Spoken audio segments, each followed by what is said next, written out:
So hey guys and welcome back to my channel after a very long time.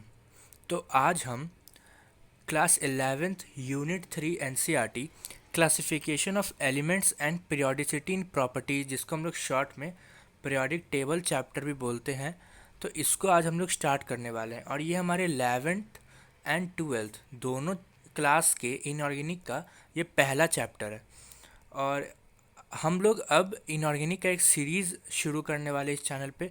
और इस channel पे हर week में 3 to 4 videos regularly आएंगी इस series के ऊपर, इनऑर्गेनिक सीरीज़ के ऊपर। और हम लोग धीरे धीरे पूरे 11-12 के इनऑर्गेनिक सिलेबस को कवर करने वाले हैं।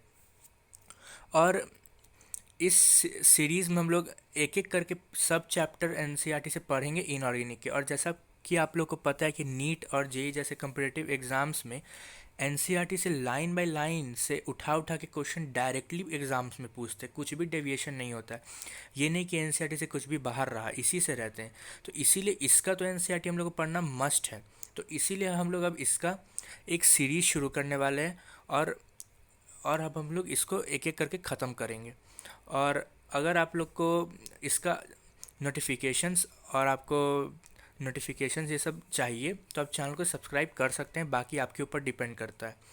तो ये हमारे इनऑर्गेनिक सीरीज़ का पहला चैप्टर, जो कि 11-12 सिलेबस का सबसे बेसिक चैप्टर है, फर्स्ट चैप्टर, इसको हम लोग स्टार्ट कर रहे हैं।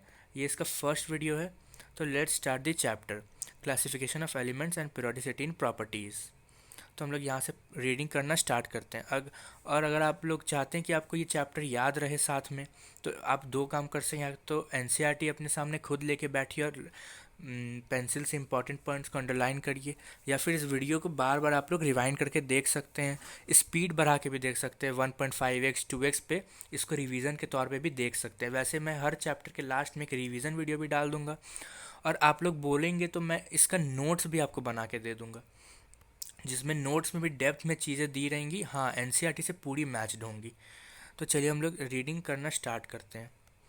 In this unit we will study the historical development of the periodic table as it stands today and the modern periodic law. तो हम लोग इस यूनिट में modern periodic law, historical periodic law, ये सब पढ़ने वाले हैं। तो इसमें हम लोग हिस्टोरिकल पीरियोडिक लॉ को उतना हम लोग इम्पोर्टेंस नहीं देने वाले हैं, क्योंकि ये ना ही बोर्ड एग्ज़ाम में ज़्यादा पूछी जाती है, ना ही जेई नीट ये सब में। क्योंकि ये हम लोग 10th क्लास से पढ़ते हुए आ रहे हैं, और ये बहुत मतलब पुरानी चीज़ है। तो इसको पढ़ेंगे हम लोग, तेज़ी में निकाल देंगे, इसको हम लोग उतना फोकस में नहीं लेंगे। तो इसको हम लोग जल्दी जल्दी अब ख़त्म करें। We will also learn how the periodic classification follows as a logical consequence of the electronic configuration of atoms। तो इसमें हम लोग पढ़ेंगे कि कैसे पीरियोडिक क्लासिफिकेशन एक logical consequence electronic configuration of atoms के हिसाब से पीरियोडिकली चेंज होती है। Finally we shall examine some of the periodic trends in the physical and chemical properties of the elements. और बाद में हम लोग जानेंगे कि इसके जो ट्रेंड्स है वो रिपीट होते हैं फिजिकल और केमिकल प्रॉपर्टीज़ के रूप में। मतलब एक संख्या के बाद इसके ट्रेंड्स वापस रिपीट होंगे कुछ एलिमेंट्स के, और वो एलिमेंट्स रिपीट होने का कारण यही है उसके इलेक्ट्रॉनिक कन्फिग्रेशंस। सो अब इसमें अगला यूनिट है, why do we need to classify elements. So we know by now that the elements are the basic units of all types of matter. तो हम लोग अभी तक जानते हैं कि जो एलिमेंट्स है वो बेसिक यूनिट है सब टाइप के मैटर के लिए। इन 1800 1800 सदी में ओनली 31 एलिमेंट्स वेयर नोन, सिर्फ 31 एलिमेंट्स नोन थे। By 1865 the number of identified elements had more than double to 63। तो मतलब बाद में बढ़ते भी रहे। At present 114 elements are known. जैसे मतलब जैसे जैसे डिस्कवरी होते जा रहा है वैसे वैसे हम लोग पीरियोडिक टेबल में उसको ऐड करते जा रहे हैं। Of them the recently discovered elements are man made. और कुछ कुछ जो भी रिसेंटली डिस्कवर्ड हुए हैं उसको इंसानों ने ही बनाया, वो उस नेचर में पाए नहीं जाते हैं। Efforts to synthesise new elements are continuing. और भी नए नए एलिमेंट्स बनाने के जो एफर्ट्स है वो अभी भी जारी हैं।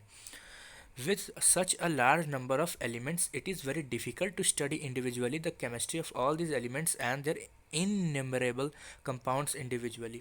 और इतने सारे हमारे पास एलिमेंट्स हैं तो सब की केमिस्ट्री को पढ़ने का एक एक करके हमारे पास उतना क्षमता नहीं है, समय नहीं है, उतनी शक्ति नहीं है। To ease out this problem Scientists searched for a systematic way to organize their knowledge by classifying the elements. तो इस चीज़ को हम लोग ने आसान बनाने के लिए साइंटिस्ट ने एक सिस्टमेटिक ऑर्डर निकाला जिससे हम लोग अपने नॉलेज को ऑर्गेनाइज करके और क्लासिफिकेशन के साथ एलिमेंट्स के बारे में पढ़ सकें. Not only that, it would rationalize known chemical facts about elements. और इससे हम लोग अपने केमिकल फैक्ट्स को रेशनलाइज भी कर सकते हैं, मतलब उसको हम लोग एक्सप्लेन भी कर सकते हैं. But even predict new ones, और उससे हम लोग नए प्रेडिक्ट भी कर सकते हैं कि आने वाले जो एलिमेंट्स है सीरीज़ में, मतलब पीरियोडिक टेबल में जो आने वाले ऐड होंगे उनके प्रॉपर्टीज़ क्या क्या होने चाहिए फॉर अंडरटेकिंग फर्दर स्टडीज़ के लिए. नेक्स्ट पेज में है कुछ पुराने हिस्टोरिकल चीज़ जैसे जेनेसिस ऑफ पीरियोडिक क्लासिफिकेशन, मतलब कैसे कैसे ये सब शुरू हुआ था. तो हम लोग देखते हैं classification of elements into groups and development of periodic law and periodic table are the consequences of the systematizing the knowledge gained by a number of scientists through their observations and experiments. तो इसमें दिया कि classification of elements into groups and development of periodic law, मतलब कि ये सब जगह जो डेवलपमेंट था और क्लासिफिकेशन हुआ, ये कंसिक्वेंस क्या किया, एक सिस्टमैटिक नॉलेज गेन की, मतलब जो नॉलेज हम लोग को मिला एलिमेंट्स के बारे में उसको सिस्टमाइज करने का एक कंसिक्वेंस हुआ, मतलब उससे फ़ायदा हुआ हम लोग को, जो कि नंबर ऑफ साइंटिस्ट ने गेन किया था थ्रू देयर ऑब्जर्वेशंस के कारण. The German chemist Johann Dobereiner in early 1800s was the first to consider the idea of trends among properties of elements. और ये जो हम लोग ट्रेंड्स का आइडिया लगाए थे, ये फर्स्ट साइंटिस्ट कौन था, Johann Dobereiner. By 1829 he noted a similarity among the physical and chemical properties of several groups of 3 elements called triads. तो इसमें हम लोग 10th में भी पढ़ रहे थे ये लोग, तो ये सब जल्दी जल्दी मैं पढ़ा देता हूँ. In each case, he noticed that the middle element of each of the triads had an atomic weight about halfway between the atomic weights of the other two. तो मतलब इसमें दिया गया कि ये है था क्या, नोटिस में क्या किया गया कि जो मिडिल एलिमेंट था हर ट्राइड का, उसका जो एटॉमिक वेट था वो हाफ वे था, मतलब बीच का था, बाकी दो जो एटम्स थे उनके वेट से. अभी हम लोग आगे देखेंगे कैसे.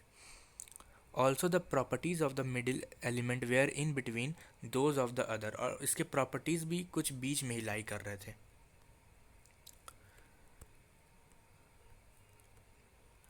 Since Dobereiner's relationship referred to as the law of triads, और इसको हम लोग लॉ ऑफ ट्राइड्स कहते हैं. जैसे कि यहाँ पे कुछ कुछ डॉब्रेनियर्स के ट्रेड्स दिए हुए, जैसे ये तीनों हैं एक, तो इसका एटॉमिक वेट 7, इसका 39, तो 39 प्लस 7/2 होना चाहिए Na का. तो कितना हुआ, 39 प्लस 7 होता है हमारा 46/2 23. ये है हम लोग का Na का. वैसे ही इसमें इसके लिए भी सेम केस है, इसके लिए भी सेम केस है. कुछ कुछ इधर उधर मास हो जाता है तो मतलब उतना चलता है. बाकी है seem to work only for few elements, लेकिन इसमें एक एक्सेप्ट ये था बहुत बड़ा ड्रॉबैक कि कुछ ही एलिमेंट्स के लिए हो रहा था ट्रू चीज़. It was dismissed as coincidence, और इसको एक कोइंसिडेंस नाम दे के डिसमिस कर दिया गया. फिर the next reported attempt to classify elements was made by a French geologist AEB Cancortius in 1862. He arranged the then known elements in order of increasing atomic weights and made a cylindrical table of elements to display the periodic reoccurrence of properties. तो उसने कुछ ऐसा ऐसा किया था कि उसने कुछ वेट के हिसाब से अरेंज किया, फिर उसको एक सिलेंड्रिकल टेबल ऑफ एलिमेंट्स में उसको डिस्प्ले करके बताया कि periodically इसके प्रॉपर्टीज़ रीअकर हो रहे हैं, मतलब बार बार रिपीट हो रहे हैं. This also did not attract much attention, और इसने भी कुछ ज़्यादा अटेंशन प्राप्त नहीं की. फिर क्या हुआ, फिर हुआ the English chemist John Alexander Newlands in 1865 profound the law of octaves. तो ये आया थोड़ा बढ़िया चीज़ न्यूलैंड्स के द्वारा. He arrange the elements in increasing order of their atomic weights and noted that every eighth element had properties similar to the first element. तो इसने क्या पाया कि इसने एटॉमिक वेट के आधार पे उसको अरेंज कर दिया।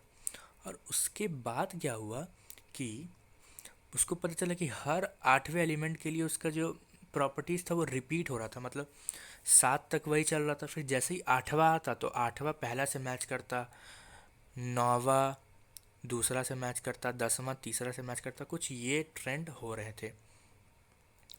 The relationship was just like every 8 note that resembles the first in octaves of music। और ये कुछ म्यूज़िक के जैसे बिहेव कर रहे थे। Newlands law of octave seemed to be true only for elements up to calcium. लेकिन इसमें भी एक ड्रॉबैक था कि कैल्शियम तक ही ज़्यादा मतलब सही लग रहे थे, उसके बाद ही ये भी उतना फॉलो नहीं हो पाए। Although this idea was not widely accepted at that time. Although मतलब इनके आइडिया को उस समय उतना वाइडली एक्सेप्ट किया नहीं गया था for his work was later awarded. लेकिन बाद में इसको अवार्डेड भी किया गया डेवी मेडल से in 1887 by the Royal Society of London. Next है the periodic law as we know it today owes its development into Russian chemist Dmitri Mendeleev. मतलब कि आज जो हम लोग पीरियोडिक लॉ पढ़ते हैं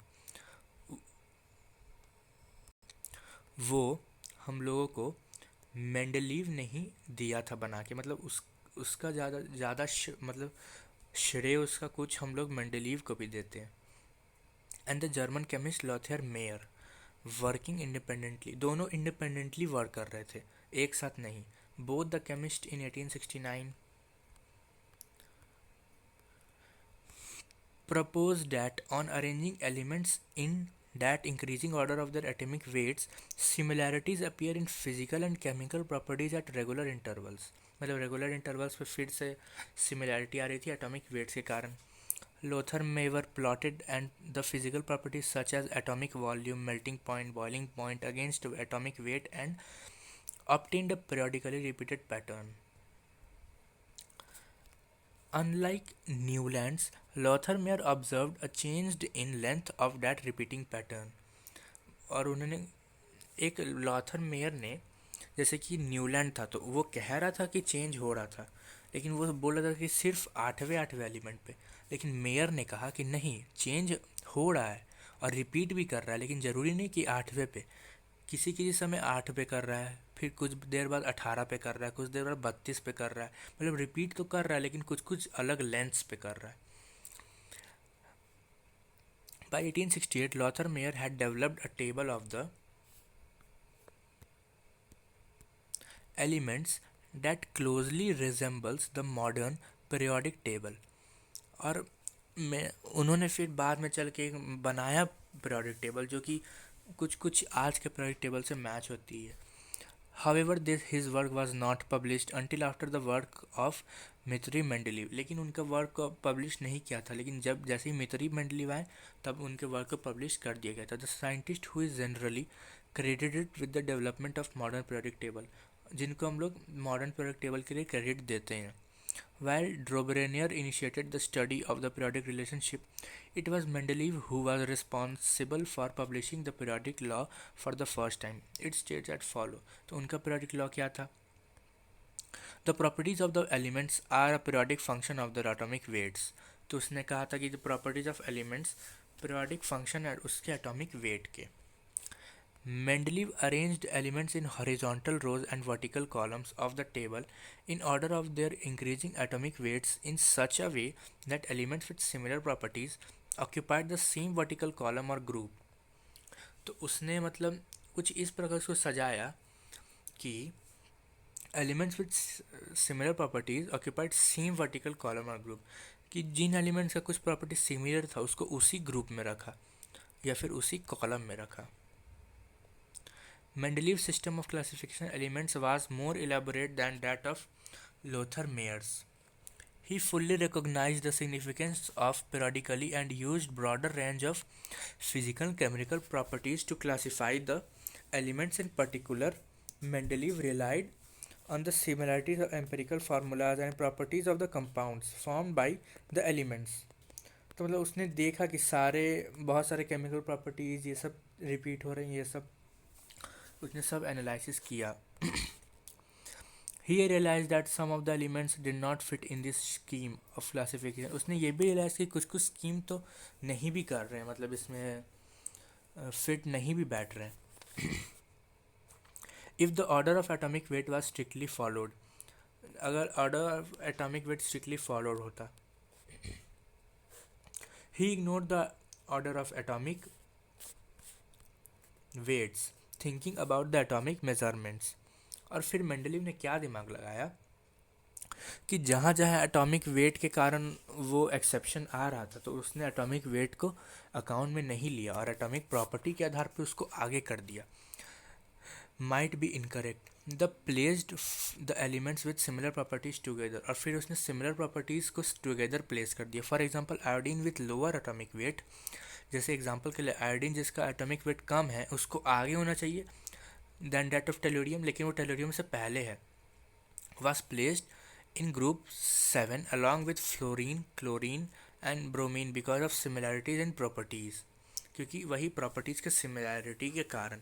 At the same time, keeping his primary aim of arranging the elements of similar properties in the same group, और उसने जैसे कि उसका एम था कि वो सिमिलर प्रॉपर्टीज़ को सेम ग्रुप में डालना चाहता था, उसने क्या किया. At the same time keeping properties, he proposed that some of the elements were still undiscovered, और उसने ये भी कह दिया कि कुछ कुछ एलिमेंट्स अभी भी डिस्कवर नहीं हुए हैं, और उसका भी उसने जगह छोड़ दिया था. Therefore left several gaps in the table, और उसने कुछ गैप्स भी खाली रख दिए. For example both gallium and germanium were unknown at the time, जैसे कि गैलियम जर्मेनियम उस समय पता नहीं थे, तब भी उसने बता दिया कि यहाँ पे कुछ एलिमेंट्स आएंगे जो अभी डिस्कवर नहीं हुए थे. मतलब उसका सोच देखिए आप लोग कितना एडवांस था उस समय. Mendeleev published his periodic table. He left the gap under aluminium and a gap under silicon and called these elements Eka aluminium and Eka silicon. Mendeleev predicted not only the existence of gallium and germanium but also described some of their general physical properties. और उसने उसके physical properties तक बता दिए कि जो discover होंगे उसके प्रॉपर्टीज़ क्या होंगे, ये वो etcetera etcetera. These elements were discovered later, और इसे बाद में डिस्कवर कर भी लिया गया. Some of the properties predicted by Mendeleev for these elements and these found experimentally are listed in table 3.3. 3.3 में इसके पूरे एक्सपेरिमेंट्स दिए हुए हैं, जो कि ये टेबल उतना इंपॉर्टेंट है नहीं, खाली इसमें दिया है कि उसके हिसाब से क्या था और जो डिस्कवर हुआ उसमें क्या डिफरेंस है. तो ज़्यादा डिफरेंस नहीं था, उसने सही बताया था. The boldness of Mendeleev's quantitative predictions and their eventual success made him his periodic table famous, और इसी कारण वो बहुत फेमस हुआ. Mendeleev's periodic table published in 1905, जो कि हमारा ये फिगर में दिया हुआ है, कुछ ऐसा था. तो उसने कुछ कुछ एरिया ब्लैंक भी छोड़ा था, जैसे ये उसने पूरा बढ़िया से बना के दिया था. तो ये इतना इम्पोर्टेंट है नहीं, हम लोग ने 10th में भी पढ़ चुका है. फिर आता है हमारा modern periodic law and the present form of the periodic table. तो अब आते हैं यहाँ से हम लोग का मेन चैप्टर. पिछला जो भी चीज़ था वो आप लोग स्किप भी कर देते तो कोई बात नहीं होता, लेकिन यहाँ से एकदम मेन चैप्टर है. तो अब हम लोग अपना मेन जो चैप्टर है इनऑर्गेनिक का periodicity and periodic table start कर रहे हैं. यहाँ से क्वेश्चंस बनते हैं JEE advance, JEE mains, NEET और school boards. Line by line से उठ उठ के क्वेश्चन आए हुए हैं, उठ उठ के लाइन बाय लाइन से क्वेश्चन आए हुए हैं, इसीलिए बहुत ध्यान से अब पढ़ना है. We must bear in mind that when Mendeleev developed his periodic table, chemists knew nothing about the internal structure of atom. However, the beginning of the 20th century witnessed profound developments in theories about subatomic particles. मतलब कि उस समय तक किसी को पता नहीं था कि एटम के अंदर होता क्या है, लेकिन कुछ कुछ थ्योरी से पता चला कि सब एटॉमिक पार्टिकल्स के बारे में क्या हम लोग कर सकते हैं. In 1930, the English physicist Henry Moseley observed regularities in the characteristic X-ray spectra of the elements. A plot of under root mu, where mu is frequency of X-rays emitted against atomic number Z gave a straight line and not the plot of under root mu versus atomic mass.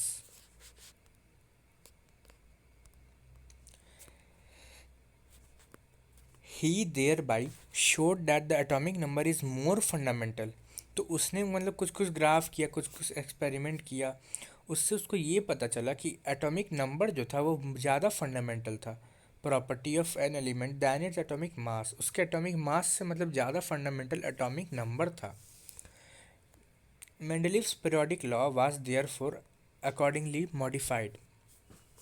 और इसी से Mendeleev के periodic law को उसके हिसाब से modify कर दिया गया. क्या कर दिया गया? Modern periodic law can be stated as the physical and chemical properties of the elements are periodic functions of their atomic numbers. वहाँ पे क्या था? Physical and chemical properties of the elements are the periodic function of their atomic mass.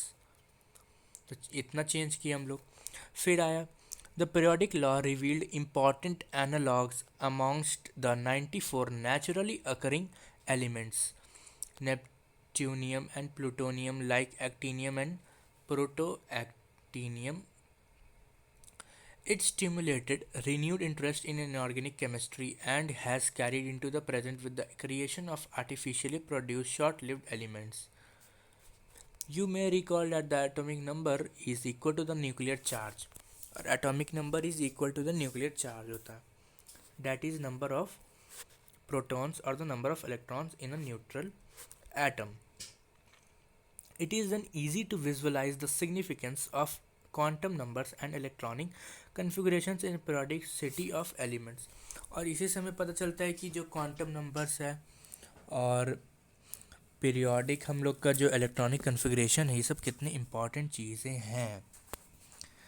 Periodic law is essential the consequence of the periodic variation.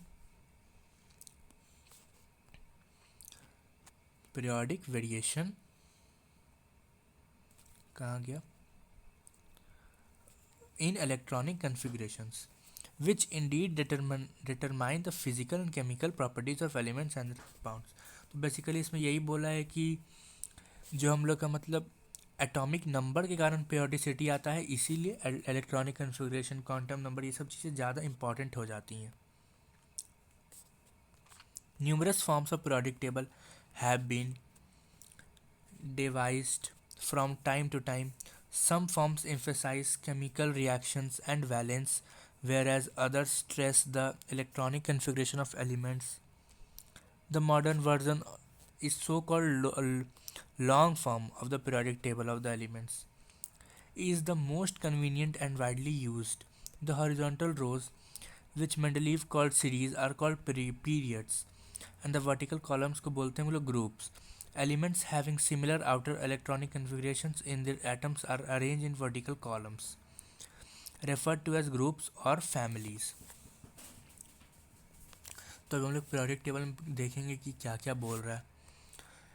According to the recommendation of IUPAC, the groups are numbered from 1 to 18, replacing the older notation of groups 1A 2A 3. जैसे हम लोग ने periodic table में आप लोग ने कभी देखा भी होगा, पढ़ा भी होगा, तो उसको बोला यूपीएससी ने नहीं कि उसको चेंज करो और उसको 1 2 3 4 18 तक सिंपल रखो. There are altogether 7 periods. The period number correspond to the highest principal quantum number in the element in the period. और जो पीरियड नंबर है वो उसके हाइएस्ट क्वांटम नंबर को बोलता है. जैसे कि मान लेते हैं अगर किसी का इलेक्ट्रॉनिक कन्फिग्रेशन NS2 है, NP6 NP समथिंग है मान लेते हैं, तो इसका जो पीरियड होगा वो N होगा. N क्या? क्वांटम नंबर, जो आउटर मोस्ट क्वांटम नंबर है, जो प्रिंसिपल क्वांटम नंबर है, जो हाईएस्ट है, उसको हम लोग उसका पीरियड बोलते हैं. The first period contains 2 elements. The subsequently periods consist of 8 18 8 8 18 32 elements respectively. The seventh period is incomplete and, like the sixth period, would have the theoretical maximum of 32 elements. मतलब theoretical maximum उसका 32 elements का होना चाहिए. In this form of periodic table, 14 elements of both sixth and seventh period lanthanoid and actinoids respectively are placed in the separate panel at the bottom. उसको bottom में एक separate panel पर रखा गया है। अब इसका हम लोग नोमेनक्लेचर देखते हैं कि क्या क्या नोमेनक्लेचर था उन एलिमेंट्स का जिनका एटॉमिक नंबर 100 से ज़्यादा है। The naming of the new elements had been traditionally the privilege of the discoverer. तो नेमिंग जो होता है वो ट्रेडिशनली उसको प्रिविलेज करके दिया जाता है जो डिस्कवरर है, मतलब डिस्कवरर के नाम पे उसका नेम रख दिया जाता है। And the suggested name was rectified by the UPSC, और उसको आईयूपीएससी, उसको फिर मतलब आईयूपीएससी से रेटिफाइड किया जाता है। In recent years this has led to some controversy, लेकिन कुछ सालों में इसके पीछे बहुत कंट्रोवर्सी आ गई थी। The new elements with very high atomic numbers are so unstable that only minute quantities, sometimes only a few atoms of them are obtained। मतलब कि अभी जो नए नए एलिमेंट्स बने हैं वो बहुत मतलब कम टाइम के लिए ही रह पाते हैं और उनके कुछ ही ऑप्टेन्स अभी एटम्स अभी तक हम लोग को मिले हैं। Their synthesis and characterisation therefore require highly, ये हम लोग का पीरियोडिक टेबल है, पहले हम लोग पढ़ लेते हैं फिर इसको देखेंगे क्या है। Highly sophisticated costly equipment and laboratory. Such work is carried out with the competitive spirit only in some laboratories in the world. Scientists, therefore, collecting the reliable data on the new element at times get tempted to claim for this discovery। इसीलिए क्या होता था कि scientist में conflict हुआ, फिर किसी ने आके बोल दिया कि नहीं ये मैंने बनाया है, और वो वैसे भी वो जो एलिमेंट है वो तो बहुत कम समय के लिए मतलब एग्जिस्ट करता है, तो कोई बोल भी कैसे सकता है कि ये एलिमेंट मैंने बनाया था। मान लेते वो एलिमेंट बना दिया और फिर वो ख़त्म हो गया एलिमेंट बहुत कम समय के बाद, तो वो बोलेगा कैसे। इसी कंट्रोवर्सी को हटाने के लिए कि बहुत सारे साइंटिस्ट क्लेम कर रहे थे कि नहीं ये मेरा है, नहीं ये मेरा है, इसीलिए मेरा नाम दो, मेरा नाम दो। तो इस कंट्रोवर्सी को हटाने के लिए क्या किया कि आईयूपीएससी ने फिर अपना लागू कर दिया। For example both American and Soviet scientist claimed credit for discovering element 104। जैसे कि अमेरिकन और सोवियत साइंटिस्ट दोनों ने कहा कि नहीं जो एलिमेंट 104 है वो मैंने दिया है। The American named it rutherfordium, and American ने कहा कि नहीं हम उसे नाम देंगे रदरफोर्डियम का। Whereas Soviet named it kurchatovium, और उन्होंने सोवियट्स ने कहा, रशियंस ने कहा कि नहीं हम इसे नाम देंगे कुर्शैतोवियम। और आप लोग तो जानते ही कि पहले क्या आज भी अमेरिका वर्सेस रशिया बहुत हाइप पे रहता है ये चीज़, ये टॉपिक। तो उसे वहाँ पे भी केमिस्ट्री के लेवल पे भी लड़ाई चलती थी।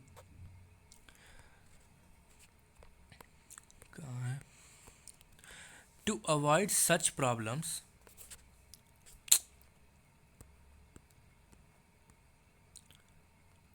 the IUPAC has made recommendation that until new elements discovery is proved and its name is officially recognized, मतलब कि जब तक उसके डिस्कवरी प्रूफ नहीं हो जाते और उसको ऑफिशियली रिकॉग्नाइज नहीं किया जाता, a systematic nomenclature can be derived directly from the atomic number of the element using the numerical roots of 0 and number 1 to 9। तो इसके कुछ उसने रूल बना दिए कि उसके नंबर और उसके डिजिट्स के हिसाब से हम लोग उसके नेम रूट्स के हिसाब से उसका हम लोग नाम रख देंगे। These are shown in table 3.4. These word roots are put together in order of digits which make up the atomic number and EM is added at the end. The IUPAC names for elements with Z above 100 are shown in table 3. तो ये सब table है कि इसमें क्या क्या notation था। तो 0 के लिए नील, इसका एब्रिविएशन N, 1 के लिए उन, U ऐसे करके पूरा दिया है, 4 के लिए कॉड Q, 7 के लिए सेप्ट S। तो वैसे ही इसका फिर नोमेनक्लेचर दिया, जैसे कुछ कुछ एग्जांपल ले लेते जैसे 107। तो 1 के लिए क्या था उन, 0 के लिए नील और 7 के लिए सेप्ट और फिर EM लगा देना। तो बस बहुत सिंपल वैसे ही करके पूरा हम लोग लिखते गए। फिर IUPAC ऑफिशियल नेम इधर दिया है, इधर IUPAC नोमेनक्लेचर दिया है। नेक्स्ट क्या है, thus the new elements first gets a temporary name. इसीलिए पहले नए एलिमेंट्स को हम लोग कुछ टेम्प्रोरी नाम दे देते हैं with symbol consisting of 3 letters. Later permanent name and symbol are given by vote of IUPAC representatives from each country. और फिर जैसे ही हम लोग का कुछ कन्फ्लिक्ट हुआ तो वोटिंग करवा के हम लोग ने नाम रख दिया। The permanent name might reflect the country, क्योंकि परमानेंट नेम जो है वो कंट्री को रिफ्लेक्ट भी कर सकता है। In which the element was discovered, जिसमें एलिमेंट डिस्कवर्ड हुआ। और pay tribute to a notable scientist. As of now, elements with atomic number up to 118 have been discovered. Official names of all elements have been announced at IUPAC. और official names IUPAC ने announce भी किए, जैसे ये सारे रहे, ये सारे। ये कैसे अनाउंस हुए थे? वोटिंग करा के। IUPAC उसके सेंटर पे, मतलब IUPAC के संगठन के अंदर वोटिंग हुआ था, सब कंट्री से करवाया गया था और तभी इसको लागू किया गया था। हम लोग देखते हैं पीरियोडिक टेबल एक बार, जिसमें जैसे 1A 2A 3A ये सब दिया हुआ है। तो IUPAC ने बोला कि इसको हटाओ, 1 2 3 4 18 तक लगाओ, तो ये हुआ। और इस चीज़ को हम लोग बोलते हैं ग्रुप, और इस चीज़ को हम लोग हॉरिजॉन्टली को हम लोग बोलते हैं पीरियड, और जो वर्टिकल है उसको हम लोग बोलते हैं ग्रुप। और फिर ये जो हम लोग देख रहे हैं, जो यहाँ पे थर्ड ग्रुप है, थर्ड ग्रुप का लैंथेनियम एक्टिनियम, इसको बाहर निकाल के, साइड से निकाल के, इसको एक नया हम लोग ने बना दिया ब्लॉक, जिसको बोलते हैं F ब्लॉक। और इसमें ये है S ब्लॉक, बीच वाला है D ब्लॉक, ये वाला है P ब्लॉक, और ये पूरा F ब्लॉक। तो 4 ब्लॉक्स में इसको बांटा गया, इसको हम लोग बोलते हैं ब्लॉक केमिस्ट्री। तो ये पूरा ऐसे ही पीरियोडिक टेबल बांट चुका गया है। तो इसी के साथ हम लोग आज का ये वीडियो समाप्त करते हैं। नेक्स्ट हम लोग देखेंगे आगे से electronic configuration of elements and periodic table. तो नेक्स्ट टाइम से वीडियो थोड़ी और लंबी हो पाएगी होपफुली। एंड अब से वीक में मतलब 3-4 वीडियोस रेगुलरली आते रहेंगे इनऑर्गेनिक सीरीज़ के ही ऊपर। और सिर्फ इनऑर्गेनिक के भी हम लोग चैप्टर कवर करने का टारगेट रखते हैं। जैसे ही इनऑर्गेनिक होगा, आपके कमेंट्स और आपके मतलब व्यूज़ और सजेशंस के हिसाब से हम लोग आगे की भी प्लानिंग करेंगे। तो चलिए, तब तक के लिए इतना ही। अगर आपको वीडियो अच्छा लगा, लाइक करिए, सब्सक्राइब करिए। वो सब तो आपके ऊपर, आपको करना है करिए, नहीं करना नहीं करिए, जो करना है करिए। लेकिन अगर आप लोग सब्सक्राइब करते तो आपको नोटिफिकेशन चली जाएगी, और वीडियो को लाइक करने से इसकी रीच भी बढ़ती है। तो इसी के साथ हम लोग आपसे वीडियो समाप्त करते हैं। तब तक के लिए बाय।